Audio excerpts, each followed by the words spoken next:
नमस्कार विद्यार्थी मित्रांनो, इयत्ता 8वीच्या सर्व विद्यार्थी मित्रांचं आपल्या युट्यूब चॅनलवर सहर्ष स्वागत आहे।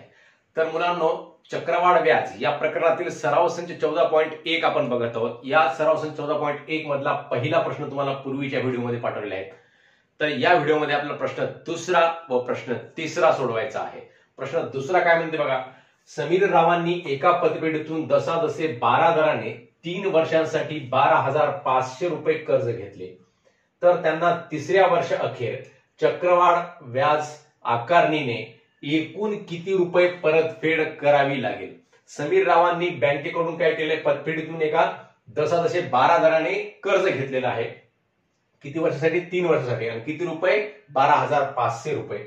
म्हणजेच आपल्याला ही दिलेली माहिती मांडून घ्यावी लागते अगोदर। मग इथं मुद्दल किती आहे मुलांनो? मुद्दल आहे 12,500। मुद्दललाच काय म्हणतात तर पी, प्रिन्सिपल म्हणजेच मुद्दल किती आहे? 12,500 रुपये ही आहे मुद्दल, 12,500। आणि दसादसे 12 दराने म्हणजेच रेट ऑफ इंटरेस्ट आर किती आहे? 12 आहे। आणि 3 वर्षासाठी म्हणले म्हणून एन बरोबर किती? 3 वर्ष। तर आता काय करायचं आपल्याला? चक्रवाढ व्याज आकारणीने एकूण किती रुपये परतफेड करावी लागेल। चक्रवाढ व्याज आकारणीने एकूण परतफेड करावयाची रक्कम म्हणजेच मुद्दल अधिक व्याज असते। आणि ते कशाने दाखवतात? ए ने दाखवतात। म्हणजेच ए बरोबर आहे एकूण रास असते बेटा। म्हणजेच आपल्याला ए काढायची आहे, म्हणजे रास काढायची आहे। मग रास काढण्यासाठीचं सूत्र आपल्याला माहिती आहे, आपण पूर्वीच्या गणितामध्ये शिकलेलंच आहे। ते सूत्र वापरायचं आणि सूत्रामध्ये किमती ठेवायच्या। सहज रीतीने आपल्याला याचं उत्तर, एचं उत्तर काढता येतं। रास बरोबर ए बरोबर आहे पी कंसामध्ये 1 अधिक आर छेद 100 आणि कंसाच्या बाहेर एन। हे सूत्र आहे मुलांनो चक्रवाढ व्याजाची रास काढण्याचं सूत्र आहे। यावरून रास काढायची असते आणि आपल्याला मुद्दल माहित असते। मग आपण त्याचा चक्रवाढ व्याज सुद्धा या सूत्रावरून नंतर काढू शकतो। मग आता ए बरोबर आहे, ए ची किंमत काढायची तर पी ची किंमत किती सांगितलेली आहे? 12,500। इथं 12,500 लिहा पी च्या ऐवजी, आणि इथं 1 ला 1 अधिक ला अधिक आर च्या ऐवजी किती लिहायचं? 12 लिहायचं। आणि खाली छेदामध्ये किती? 100 आणि कंसाचा n वा घात म्हणजेच n च्या ऐवजी किती लिहायचं? 3 लिहायचं। बरोबर आहे 12,500 कंसामध्ये 1 चा आणि 100 चा काय करावं लागतो मुलांनो? गुणाकार करावा लागतो। म्हणजे 100 एक 100 होतात आणि या 100 मध्ये 12 मिळवावे लागतात। या 1 च्या खाली काही नाही म्हणजे काय असतो? 1 असतो। या 1 चा आणि 12 चा गुणाकार किती होतो? 12 होतो। म्हणजेच 100 अधिक 12 असं होते हे। 100 अधिक 12 किती होतात? 112 होतात। आपण एक स्टेप थोडी वाढवायची गरज नाही। 100 एक 100 आणि 12 112 आणि छेदामधले 100 जसं तसे राहतात। 112 छेद 100 आणि कंसाचा तिसरा घात बरोबर आहे 12,500 आणि कंसामधला 112 छेद 100।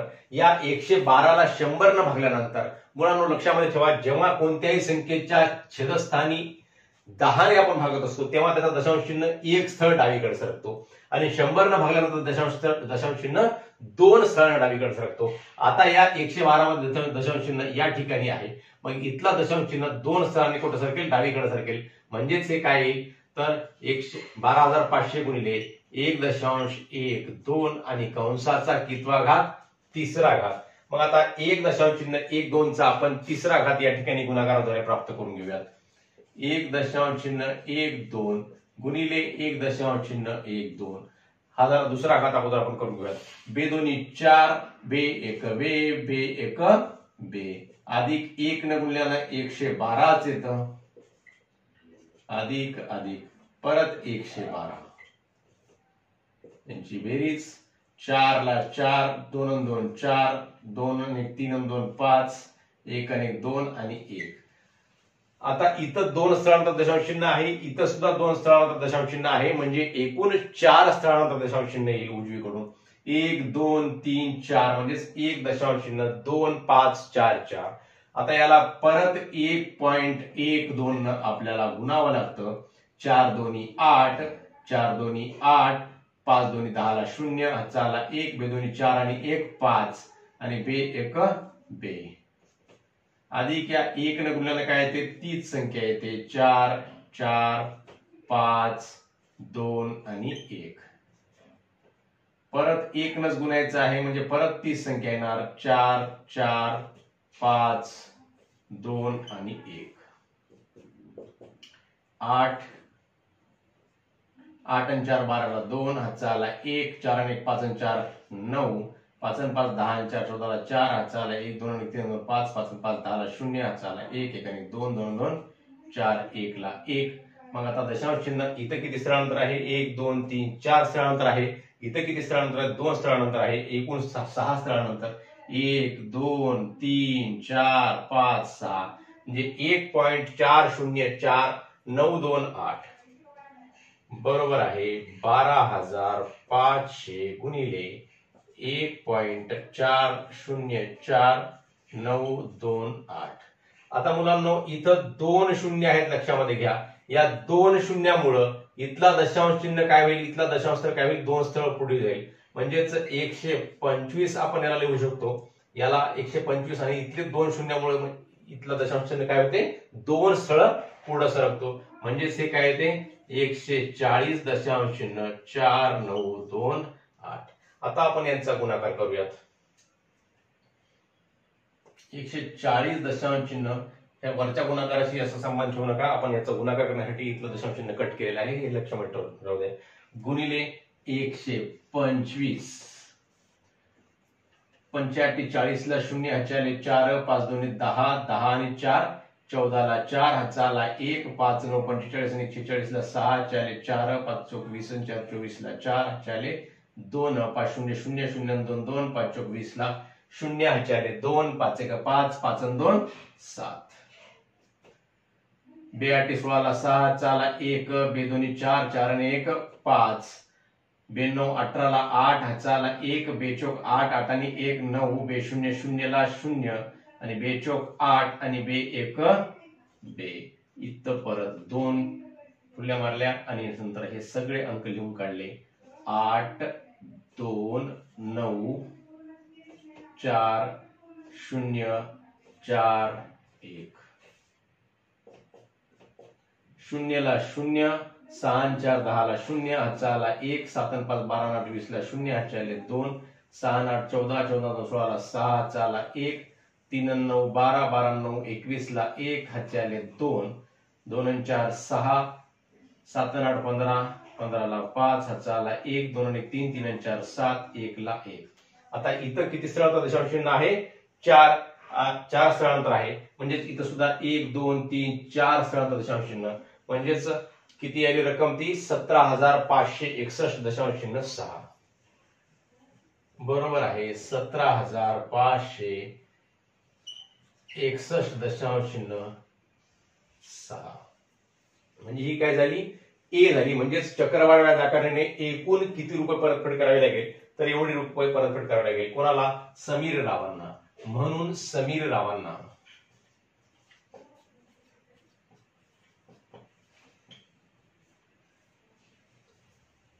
पतपेढीला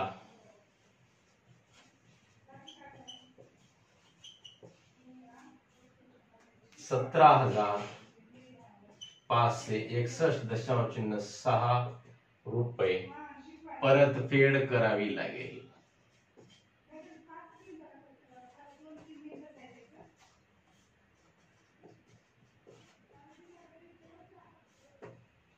अशा प्रकारे आपण हे गणित सोडवलेले आहे. दुसरं गणित काही अवघड नाही मुलांना, फक्त याच्यामध्ये कॅल्क्युलेशन थोडंसं आपण व्यवस्थित करावं लागते. कॅल्क्युलेशन करताना म्हणजे गुणाकार वगैरे करताना काळजी घ्यावी लागते. कुठं आपलं दशांश चुकणार नाही याची काळजी घ्यावी लागते. गुणाकारामध्ये हातचे चुकणार नाहीत, हातचे घ्यायचा पण विसरणार नाही याची काळजी घ्यावी लागते. आपल्या सर्वांना ते जमत असेल, कारण 3री 4थीचा भाग आहे, 4थी 5वीचा. असा काही जास्त अवघड नाही. फक्त सूत्र ठेवायचं, सूत्रामध्ये किमती ठेवायच्या आणि किमती ठेवून हे गुणाकार वगैरे व्यवस्थित करायचा, गुणाकार व्यवस्थित करायचा, भागाकार सुद्धा या ठिकाणी व्यवस्थित करायचा व हे गणित सोडवायचं आहे. अशा प्रकारे आपण दुसरं गणित सोडवलेलं आहे. लगेच आपण तिसरं गणित सोडवूया.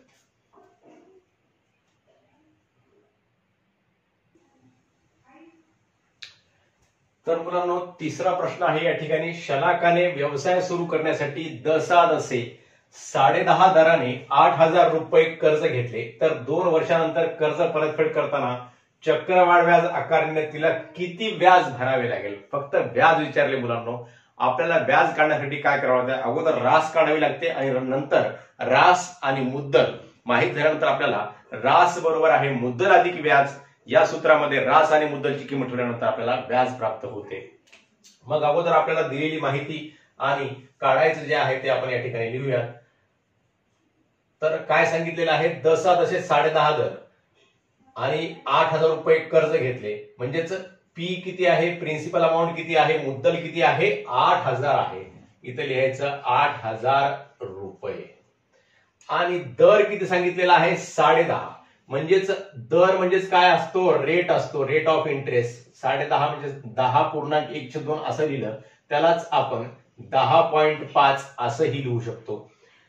हा झाला 10.5 काय झाला, रेट झाला. आणि पुढे 2 वर्षानंतर म्हणलेलं आहे, म्हणजेच एन किती आहे, एन आहे 2 वर्ष. नंबर ऑफ इयर्स किती आहेत, 2 वर्ष आहेत. आणि याच्यामध्ये आपल्याला काय काढावं लागतं, अगोदर ए काढावी लागते. ए बरोबर किती आणि नंतर आय बरोबर किती, चक्रवाढ व्याज काढायचं. मग आता आपल्याला सूत्र लिहायचं. सूत्र कोणतं आहे, ए बरोबर आहे पी कंसामध्ये 1 अधिक आर छेद 100 आणि कंस बंद आणि कंसाचा n-वा घात. हे सूत्र लक्षामध्ये ठेवा कायम आपल्या डोक्यामध्ये. या सूत्राचा वापर करूनच आपल्याला हे सर्व प्रकरण 16 प्रकरणातले गणित सोडवायचे आहेत. ए बरोबर आहे पी कंसामध्ये 1 अधिक आर छेद 100 कंसाचा n-वा घात. अतिशय सोपं सूत्र आहे, काही जास्त अवघड नाही. बरोबर आहे पी ची किंमत किती आहे, 8,000 आहे आणि कंसामध्ये 1 ला 1 अधिक ला अधिक आर किती आहे मुलांनो, 10.5 आर आहे आणि छेद 100. मग कंस बंद आणि n म्हणजेच कितवा घात येईल याचा, 2 वर्षानंतर कर्ज परतफेड करताना चक्रवाढ व्याज आकारणीने तिला किती व्याज भरावे लागेल, 2 वर्षानंतर, म्हणजेच दुसरा घात येईल. मग आता या ठिकाणी 8,000 ला 8,000 येते, 100 एक 100, 100 आणि 10.5 ची बेरीज केली तर किती येते, 110.5 येते. 110.5 छेद 100 आणि कंसाचा दुसरा घात बरोबर 8,000 गुणिले. आता या 110.5 ला 100 न भरल्यानंतर इथला दशांश चिन्ह 2 स्थळ अलीकडे सरकतो, म्हणजेच काय होते 1.105 आणि याचा काय होतो, वर्ग होतो. बरोबर आहे 1.105 चा वर्ग.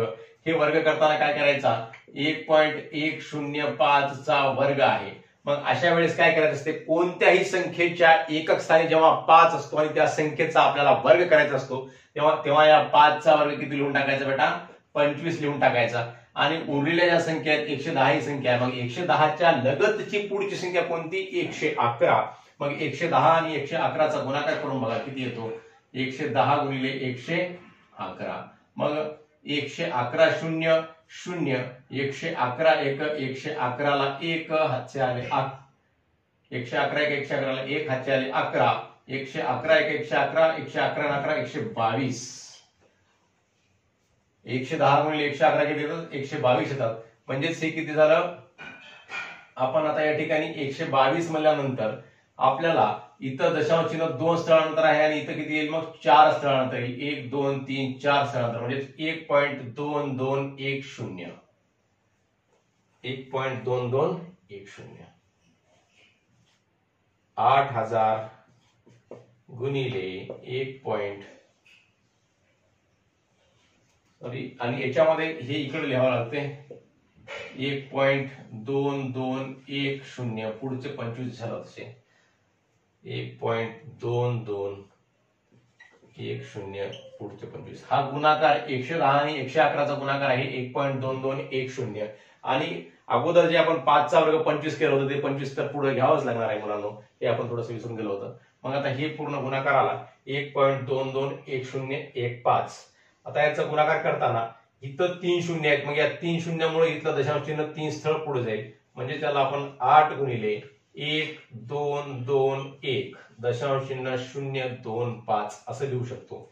बरोबर आहे 8 पंचे 40 ला 0 हातचे आले 4, 8 2 16 4 20 ला 0 हातचे आले 2, 8 0 0 0 2 2. 8 1 8, इथं दशांश चिन्ह 3 स्थळानंतर 8 1 8, 8 दोन्ही 16ला 6, हातचा आला 1, 8 दोन्ही 16 आणि 1 17ला 7, हातचा आला 1, 8 1 8 आणि 1 9, 9768 दशांश चिन्ह 200, म्हणजे त्याला आपण असं लिहिता येते 9768 दशांश चिन्ह 2 रुपये. ही काय झालं, याच्यामध्ये ए आली म्हणजेच रास आली मुलांनो. मग आपण या ठिकाणी रास बरोबर एवढी रक्कम लिहायची.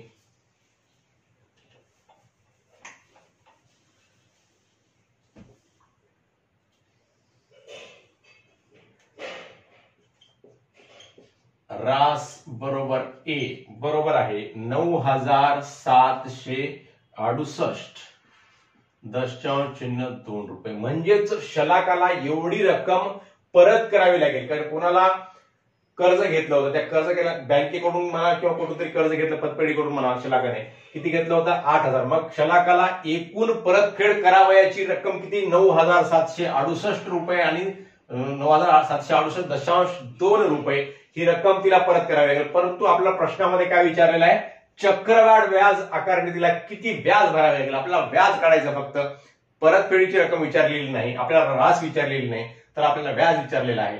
मग रास बरोबर आहे मुद्दल अधिक व्याज.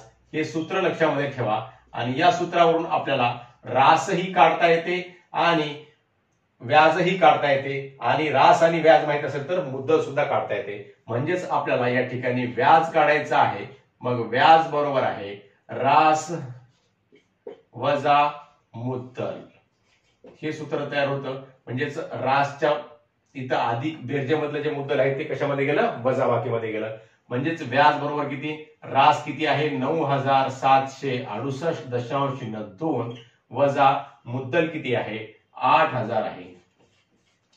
बरोबर आहे दशांश चिन्ह 2 ला जशाला तसं 8 मधून शून्य गेले 8, 6 मधून शून्य गेले 6 आणि 7 मधून शून्य गेले 7, 9 मधून 8 गेला 1, 1768 दशांश चिन्ह 2.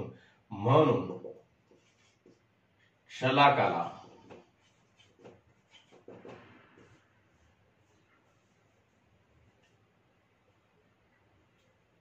$1768.2 रुपये व्याज भरावे लागेल.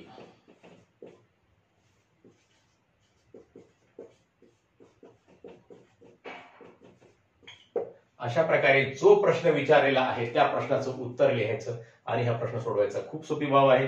फक्त सूत्र लक्षामध्ये ठेवायचं. ए बरोबर आहे पी कंसामध्ये 1 अधिक आर छेद 100 कंसाचा n वा घात. आणि या सूत्रामध्ये पी ची, आर ची आणि एन ची किंमत ठेवायची आणि ए काढायचं. रास जर विचारली असेल तर जे निघालेला ए म्हणजेच काय असते, रास असते. आणि व्याज जर विचारला असेल तर ह्या सूत्रामध्ये रासची किंमत ठेवायची, मुद्दलाची किंमत ठेवायची आणि आपल्याला व्याज काढता येते. तर मुलांनो, अशा प्रकारे आपण सराव संच 14.1 सोडवलेला आहे. तुम्हा सर्वांना हा व्हिडिओ समजला असेल तर नक्की आपल्या मित्रांना शेअर करा व व्हिडिओवर लाईक व कमेंट सुद्धा अवश्य करा. पुन्हा भेटूयात पुढील व्हिडिओमध्ये. धन्यवाद.